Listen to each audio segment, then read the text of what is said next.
Google Classroom now includes a built-in screencast tool. Teachers can record quick explanations directly inside an assignment.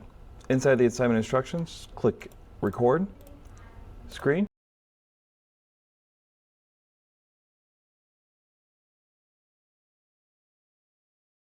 Here we can see the two major alliance groups in Europe before World War I, the Triple Alliance and the Triple Entente.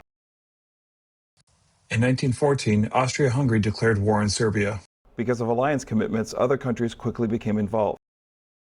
This created a chain reaction. Austria-Hungary attacked Serbia, Germany supported Austria-Hungary, Russia supported Serbia, France supported Russia, and Great Britain entered the war. The alliance system meant that a local conflict quickly expanded into a global war.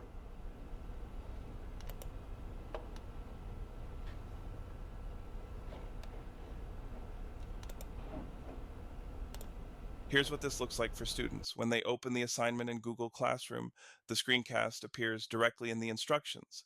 Students can watch the explanation, pause, and replay it anytime they need.